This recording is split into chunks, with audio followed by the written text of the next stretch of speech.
Good morning, everyone. I'm delighted to welcome you all today. Today, we'll be exploring the salient features of the Indian Constitution. This presentation will cover the key aspects that make our Constitution unique and important. We'll look at its fundamental principles, structure, and some of its most notable features. So, let's get started and understand what truly makes the Indian Constitution special. The Indian Constitution is known for being the lengthiest written constitution in the world. When it was first adopted, it contained 395 articles, divided into 22 parts, and included 8 schedules. Over time, it has grown significantly. Today, it has expanded to 25 parts, 12 schedules, and more than 465 articles. This extensive length reflects the complexity and the comprehensive nature of the framework that governs India. It shows how the Constitution has evolved to address the diverse needs of the country, making it a living document that adapts over time. This lengthiness underscores the importance of detailed provisions to ensure clarity and stability in governance, which is a key theme as we explore the unique features of India's constitutional framework. The content of our Constitution is actually drawn from a variety of sources, each contributing a unique element to its structure and principles. The structural part, which includes the framework and organization of the government, is primarily influenced by the Government of India Act of 1935. This act laid the foundation for many of the administrative and legislative features we see today. Moving to the philosophical side of the Constitution, this is where the fundamental rights and the directive principles of state policy come into play. These principles are inspired by the constitutions of the United States and Ireland, emphasizing individual rights and social justice, which are core to our vision of a fair and equitable society. Lastly, the political aspects of our Constitution, such as the parliamentary system and the cabinet form of government, have been largely drawn from the British Constitution. This reflects our historical ties and the influence of British parliamentary democracy on our political system.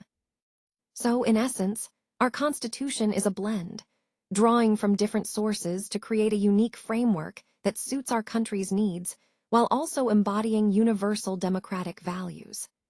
This interconnected foundation helps us understand how our constitutional principles have evolved and continue to guide our nation. Let's talk about the parliamentary government system in India. India has adopted a parliamentary system of government both at the central level and within the states. In this system, the president is the head of the Union of India, serving as the ceremonial figurehead, while the governor is the head of a state, playing a similar role at the state level. What's fascinating is that our Constitution specifically chose this British-style parliamentary system over the American presidential system. This means that, unlike in the U.S., where the president is both the head of state and government, in India, these roles are divided. This system is also commonly referred to as the Westminster model of government, named after the British Parliament in Westminster, London. It emphasizes the importance of a cabinet, responsible to the legislature, and the principle that the executive derives its legitimacy from the legislature. Understanding this system is key, because it reflects how power is organized and exercised in India, shaping the way our democracy functions. It's a system that promotes accountability and collective decision-making, which are essential themes in our overall discussion of Indian governance. Let's now look at some key features of the parliamentary government in India. First, we have the presence of both a nominal and a real executive. This means that while the Prime Minister and the Cabinet are the real decision-makers, there is also a president who acts as a ceremonial head. Next, the rule of the majority party is fundamental. The party or coalition with the most seats in the Lok Sabha forms the government, ensuring stability through majority support. Third, there's the principle of collective responsibility of the executive to the legislature. This means the government must maintain the confidence of the elected assembly and is accountable to it. Fourth, members of the cabinet are also members of the legislature, which creates a close link between the executive and the legislative branches. Fifth, the leadership of the Prime Minister or Chief Minister is crucial. They guide the government's policy and decision-making processes. Lastly, the dissolution of the lower house, such as the Lok Sabha, allows for fresh elections, which helps keep the government responsive and accountable to the people. All these features together define the essence of India's parliamentary system, emphasizing accountability, collective decision-making, and democratic stability. Now, let's look at the fundamental rights guaranteed by Part III of the Indian Constitution. These rights are essential for ensuring freedom and equality for all citizens. There are 6 key rights we should remember. First is the right to equality, covered under Articles 14 to 18. This right ensures that everyone is treated equally before the law and prohibits discrimination on grounds like religion, race, caste, or gender. It also abolishes titles that could create social inequality. Next, we have the right to freedom from Articles 19 to 22. This includes freedoms like speech and expression, assembly, association, movement, residence, and the right to practice any profession. However, these freedoms can be subject to reasonable restrictions for the sake of public order, morality, or national security. Then there's the right against exploitation, under Articles 23 and 24. This right prohibits human trafficking, forced labor, and child labor, protecting vulnerable groups from exploitation. Moving on, the right to freedom of religion, covered under Articles 25 to 28, guarantees individuals the freedom to practice, profess, and propagate their religion. At the same time, it also ensures that religious instruction in certain institutions is permissible. Fifth, we have cultural and educational rights, found in Articles 29 and 30. These rights protect the interests of minorities, allowing them to preserve their culture, language, and religious practices, and to establish their own educational institutions. Finally, the right to constitutional remedies, under Article 32, acts as a safeguard. It allows citizens to approach the Supreme Court directly if they believe their fundamental rights have been violated. Together, these rights form a comprehensive framework to protect individual freedoms while balancing societal needs. They are the foundation of justice and equality in our democratic setup. Let's talk about the directive principles of state policy. According to Dr. B.R. Ambedkar, these principles are some of the most innovative features of the Indian Constitution. They are essentially social goals that guide the functioning of the government. You'll find them detailed in Part IV of the Constitution. What's important to understand is that these principles aim to promote social justice, economic equality, and welfare of the people. They serve as a blueprint for establishing a just society, even though they are not justiciable, meaning they are not legally enforceable in a court of law. In the broader context of our presentation, the directive principles show how the Constitution seeks to balance individual rights with social responsibilities. They reflect the vision of a fair and equitable society that India aspires to build. So, while they may not have the force of law, their influence on policy and governance is profound and enduring. Let's talk about the fundamental duties. Initially, the original Constitution did not specify what duties citizens had towards the nation. It was only later, during the period of internal emergency from 1975 to 77, that these duties were added. This change was made through the 42nd Constitutional Amendment Act in 1976, and interestingly, it was based on the recommendations of the Swaran Singh Committee. Furthermore, to keep up with the evolving needs of the country, the 86th Constitutional Amendment Act of 2002 introduced one or more additional fundamental duties. So, in essence, these duties were incorporated later on to remind citizens of their responsibilities towards the nation, complementing their rights. This addition helps create a balanced framework for citizenship, connecting directly to our overall theme of understanding the Constitution and civic responsibilities. Now, let's take a closer look at the concept of emergency provisions in our Constitution. The Constitution provides for 3 main types of emergencies. The first is a national emergency, which can be declared on the grounds of war, external aggression, or armed rebellion, as outlined in Article 352. This is a situation where the entire country's security is at risk, and special powers are invoked to address that crisis. The second type is a state emergency, which comes into play when a particular state fails to uphold the constitutional machinery, leading to a breakdown of governance within that state. This is covered under Article 365. It's essentially a measure to maintain constitutional order when a state cannot function normally. The third type is a financial emergency, declared under Article 360. This is invoked when there's a threat to the financial stability or credit of India.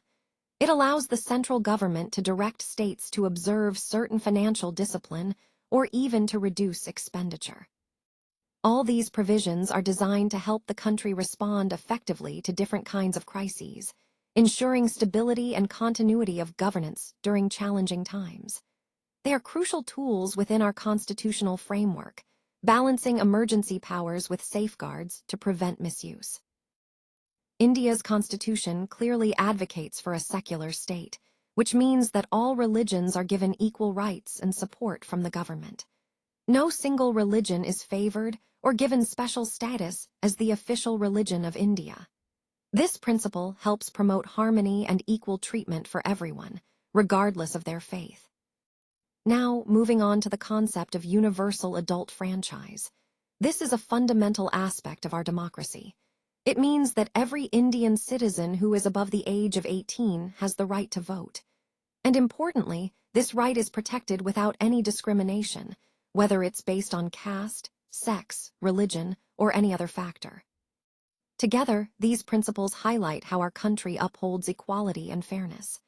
The secular state ensures religious neutrality, and universal adult franchise guarantees that everyone has a voice in choosing their leaders. These are key pillars that strengthen our democratic fabric and promote social unity. Today, I want to talk about the concept of single citizenship in India. Essentially, it means that regardless of which state you are born in or where you live, you enjoy the same political and civil rights across the entire country. This is a key feature of our national unity. It ensures that every citizen has equal rights everywhere in India, which helps strengthen our sense of belonging and national identity. So, whether you're from Delhi, Tamil Nadu, or Punjab, your rights as a citizen are uniform.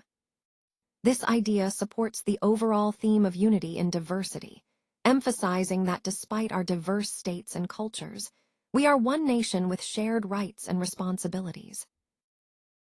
Now, moving on to slide 12, let's talk about independent bodies.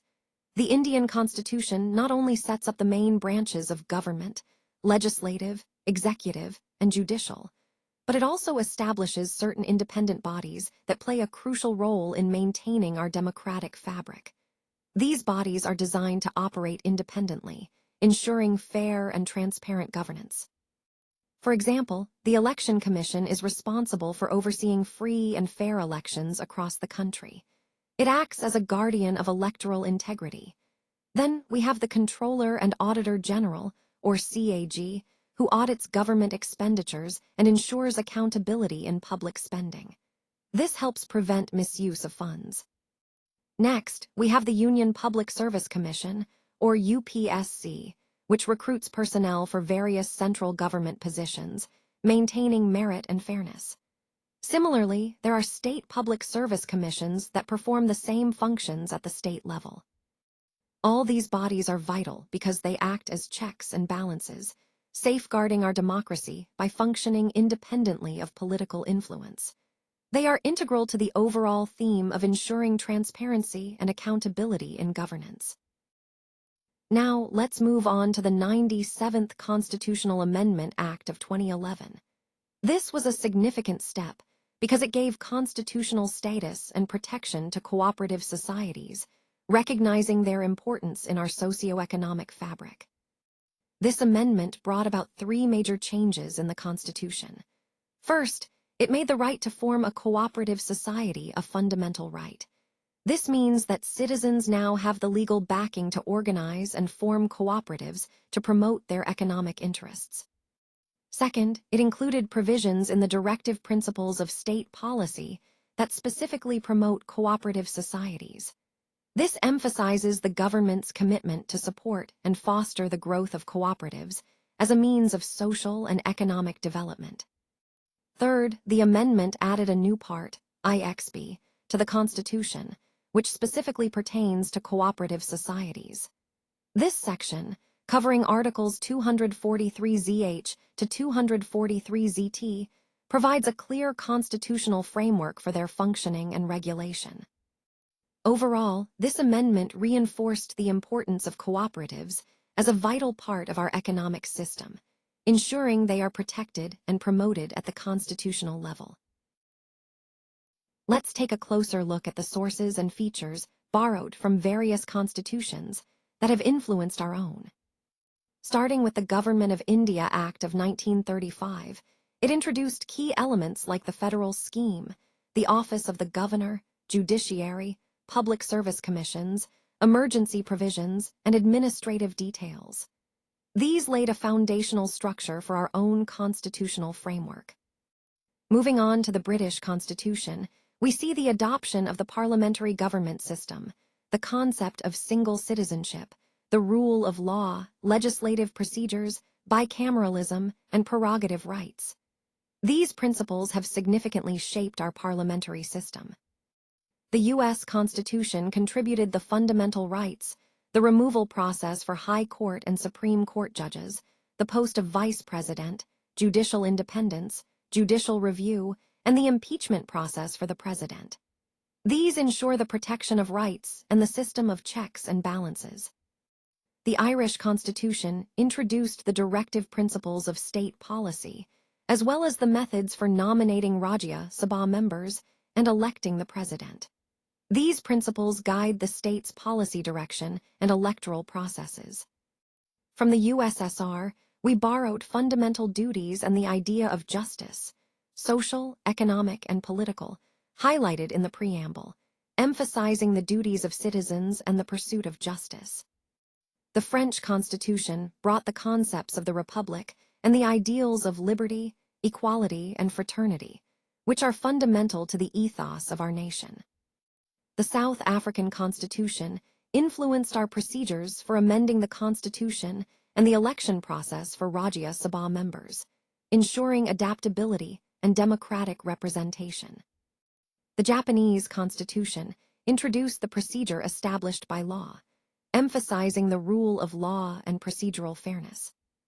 The Australian Constitution contributed the concept of the concurrent list, freedom of trade and commerce, and the provision for joint sittings of Parliament, promoting cooperative federalism. Finally, the Weimar Constitution of Germany provided the idea of suspension of fundamental rights during emergencies, a concept relevant to crisis management. All these sources collectively highlight the diverse influences that have shaped our constitutional structure, blending principles from various democracies and legal systems to create a resilient and comprehensive framework. This slide highlights some of the remarkable features of the Indian Constitution, which is actually the longest written constitution in the world. It's quite comprehensive, borrowing many provisions from the constitutions of various countries, which helped shape a robust framework for our nation. One of the key features is that it establishes a parliamentary system of government, similar to what we see in the UK, ensuring that the executive is accountable to the legislature. The Constitution also sets up a federal system of government, dividing powers between the central government and the states, which is crucial for maintaining unity while respecting regional diversity. It declares India as a secular state, meaning that it guarantees freedom of religion and treats all religions equally, which is vital in a diverse society like ours. Another important aspect is that it provides for single citizenship, ensuring that all Indians are citizens of the same nation, regardless of the state they belong to. It's worth noting that the process of drafting this historic document took the Constituent Assembly almost 3 years, specifically 2 years, 11 months, and 18 days. The effort was monumental, and the total expenditure was about 6.4 million rupees, which was a significant investment at the time. All these points together show how thoughtfully and thoroughly our Constitution was crafted, laying a strong foundation for the functioning of our democracy and the unity of our nation. So, to wrap up our discussion, I want to highlight the significant investment that went into drafting the Constitution of India. The total expenditure incurred was approximately 6.4 million rupees, or 64 lakh rupees. This figure might seem modest by today's standards, but at the time, it represented a substantial commitment of resources. It really underscores the importance that was placed on creating a foundational document that would shape the nation's future. This investment reflects not just the financial aspect, but also the dedication and effort of those involved in crafting a constitution that aimed to ensure justice, liberty, and equality for all citizens. It's a reminder of how much value was placed on building a strong, inclusive, and enduring democratic framework for India.